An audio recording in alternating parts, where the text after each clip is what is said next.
نظر کا لگ جانا، عین العین حق، بعض روایات میں آیا حضور نے فرمایا اس کے اندر اثر ہے۔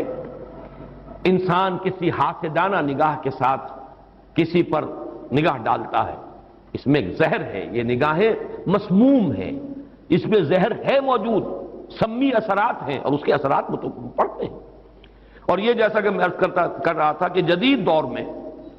جادو کے لیے بھی مثلاً حضور کے بالوں کی ضرورت پڑی، اور یہ جینیٹکس کے حوالے سے اور جینز کے حوالے سے بات آج سمجھ میں آ جائے گی، اس لیے کہ جن ارواح خبیثہ کے ذریعے سے آپ کو کام لینا ہے، وہ جادو تو وہاں پڑا ہوا ہے اس کنویں کے اندر، وہ جو بھی تاثرات ہیں انہیں تلاش کرنا ہے، ان اثرات کو اس شخص معین کو، جس شخص معین پر جادو کرنا مقصود ہے، اور اس کے وجود کا کوئی جز جس کے کہ وہی جینز ہوں گے کہ جو ان کے اپنے وجود کے ہیں، ان کے حوالے سے گویا کہ یہ ایک راستہ ہے، یہ اس کی آئیڈینٹیفیکیشن کا ایک ذریعہ ہے۔ اسی اعتبار سے یہ حسد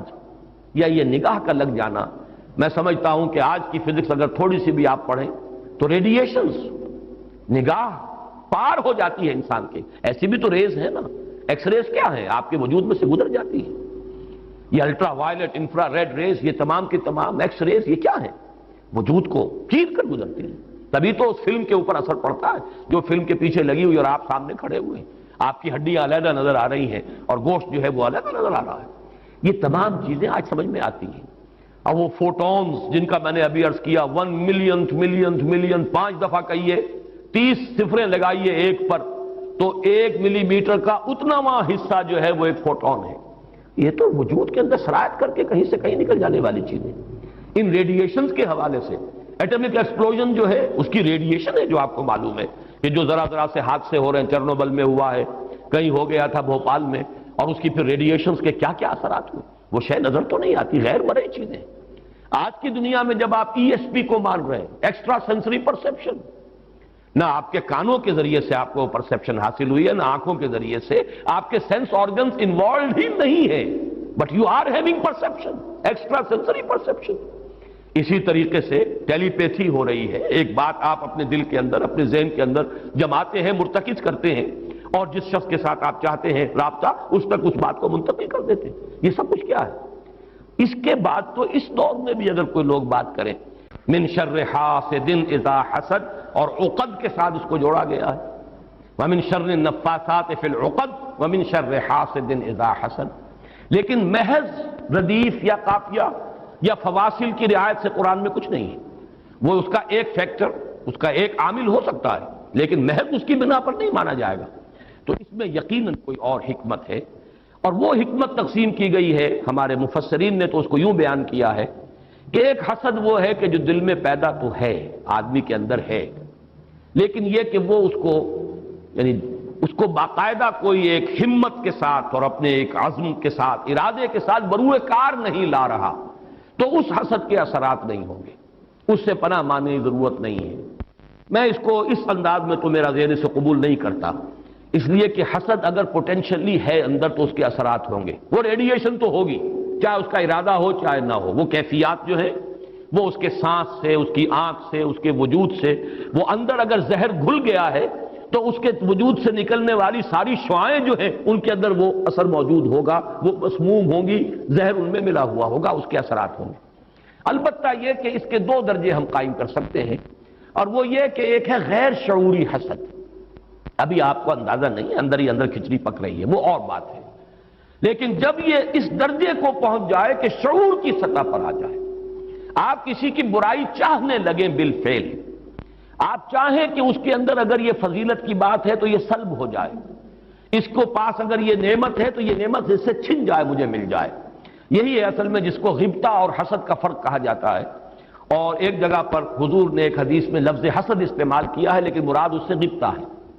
لا حسد الا فی اثنین، کوئی حسد نہیں کیا جانا چاہیے سوائے 2 اشخاص سے، ایک وہ جسے اللہ نے علم دیا ہے اور وہ علم پھیلا رہا ہے تو اس سے بھی اگر حسد پیدا ہو جائے تو کوئی بری بات نہیں، کوئی اچھی بات ہی ہے، اور ایک یہ کہ کسی کو اگر دولت دی ہے اور وہ دولت پھیلا رہا ہے اور عام کر رہا ہے، لوگوں کو اس کے خلق کے لیے خرچ کر رہا ہے تو اس سے بھی حسد۔ لیکن یہاں حسد غبطہ کے معنی میں، غبطہ یہ ہے کہ کسی میں کوئی خیر آپ کو نظر آئے تو آپ اللہ سے دعا کریں پروردگار مجھے بھی یہ خیر عطا کر دیں، یہ غبطہ ہے، اور حسد یہ ہے کہ اس سے یہ شے چھن جائے۔ یہ ہے در حقیقت کہ جو بری شے ہے کہ کسی نعمت کا کسی دوسرے شخص سے سلب ہو جانا، اس کی خواہش جب پیدا ہو جائے اور جب یہ شعوری سطح پر آ جائے، یعنی ایک ہے اس کا ایک وہ جو جس سے کہ ابھی اتنی اس کی انٹینسٹی نہیں ہے کہ اس سے وہ ریڈیشن ہو، اس کی انٹینسٹی اس وقت ہوگی جب کہ وہ شعور کی سطح پر آ گئی اور انسان جو ہے جل رہا ہے حسد کی آگ میں اور چاہتا ہے کہ یہ نعمت اس سے سلب ہو جائے، یہ فضیلت جو ہے اس سے چھن جائے، تو یہ شے وہ ہے یقیناً کہ اس کے اثرات، اس کو میں اس وقت جدید فزکس کی اصطلاح میں ریڈیشن کے ذریعے سے اس میں لفظ واضح کر رہا ہوں، اس کے اثرات ممتد ہوتے ہیں، اور اس کے شر سے بھی پناہ مانگنے کی یہاں ہمیں تلقین کی گئی۔ تلقین محمد الرسول اللہ صلی اللہ علیہ وسلم کو ہوئی اور آپ کی وساطت سے ہم سب کو ہو رہی ہے۔ قل اعوذ برب الفلق من شر ما خلق ومن شر غاسق اذا وقب ومن شر النفاثات في العقد ومن شر حاسد اذا حسد۔ میں جب بھی یہ سورت پڑھتا ہوں تو اگرچہ یہ کہیں مجھے کوئی معصور تو یہ شے نہیں ملی ہے، لیکن اس کے فوراً بعد بالکل کسی تصنع کے بغیر میرے یہ الفاظ بھی زبان پر آ جاتے ہیں۔ اللہم انی اعوذ بک یا رب الفلق من شر ما خلقت ومن شر غاسق اذا وقب ومن شر النفاثات فی العقد ومن شر حاسد اذا حسد۔ اسی طرح قل اعوذ برب الناس ملک الناس، تو وہاں بھی اللہم انی اعوذ بک یا ربی و رب الناس و یا الہی و الہ الناس و یا ملکی و ملک الناس۔ تو اس طریقے سے گویا کہ اس لفظ قل کیونکہ یہ فعل امر ہے، حکم ہے، تو اس پر ہم اگر فوری طور پر اس کی تعمیل کیا کریں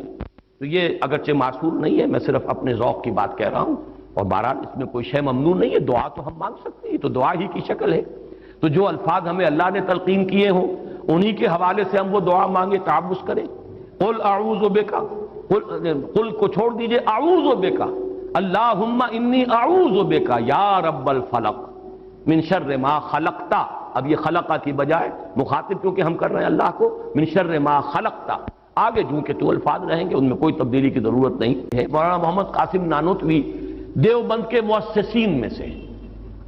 مولانا رشید احمد گنگوہی اور مولانا محمد قاسم نانوتوی رحمہم اللہ، یہ دو ہیں اصل میں، یہ دارالعلوم دیوبند کے مؤسس، اس کی ابتدا کرنے والے۔ ان کے شاگرد شیخ الہند، ان کے شاگرد علامہ شبیر احمد عثمانی، تو انہوں نے یہی الفاظ لکھے ہیں کہ استاذ الاستاذ نے جو بات لکھی ہے وہ میں بیان کر رہا ہوں۔ ویسے یہ کہ مولانا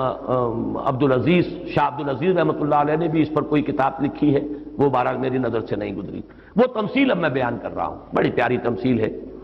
انہوں نے تمثیل یہ دی ہے کہ اگر کوئی باغبان یا کوئی اور کھیتی کرنے والا جو ایک پودا لگاتا ہے، کوئی فصل ہے اس کا، کوئی ایک جو ہے بیج یا دانہ پھوٹا ہے، اب یہ جو پودا ہے باغبان یہ چاہتا ہے یہ پروان چڑھے، پھلے پھولے، اسے کوئی گدن نہ پہنچے، کوئی نقصان نہ ہو، اس کی حفاظت کا بندوبست کرے گا تاکہ جس کام کے لیے یہ پودا لگایا وہ مقصد حاصل ہو۔ پودا تو مقصود نہیں ہے، مقصود تو اگر آم کا پودا ہے تو آم کا پھل اس سے حاصل کرنا مقصود ہے۔ تو چار قسم کی اس کے اوپر آفات آ سکتی ہیں۔ پہلی آفت مثلاً حیوانات، جو سبزی خور حیوان ہے وہ اسے کھا نہ جائے، لہذا کوئی جالا آپ اس کے گرد جالی لگاتے ہیں، کوئی باڑ لگاتے ہیں، اس سے بچاتے ہیں، اور یہ جو جانور آ کر کھائے گا، بکری فرض کیجیے کھا جاتی ہے آ کر، تو یہ کوئی اس کی نیت آپ کو ضرر پہنچانے کی نہیں ہے، یہ اس کی طبعی ایک خاصیت ہے، یہ تو اس کی جبلت ہے، یہ اس کی طبیعت ہے، اس کا تقاضا ہے، آپ سے کوئی دشمنی نہیں ہے اس سے، بلکہ یہ کہ در حقیقت اس کی اپنی طبیعت کا ایک تقاضا ہے۔ چنانچہ وہ شعر بھی انہوں نے کوٹ کیا ہے، نیش اقرب ناز پے کینست اقتضائے طبیعتش اینست، بچھو جو ڈنک مارتا ہے تو یہ آپ سے کوئی دشمنی اسے نہیں ہے، یہ اس کی طبیعت کا، اس کی جو بھی جبلت ہے اس کا تقاضا ہے۔ سانپ کے بارے میں بھی آپ کو معلوم ہے کہ عام طور پر اگر اس کو آپ کوئی نقصان نہ پہنچائیں، پاؤں پڑتا ہے سانپ پر تو وہ ڈنک مارتا ہے اور ڈستا ہے، ورنہ عام طور پر وہ حملہ نہیں کرتا، یہ اس کے دفاع کا ایک جز ہے، اس کی خلقت کا ایک جز ہے۔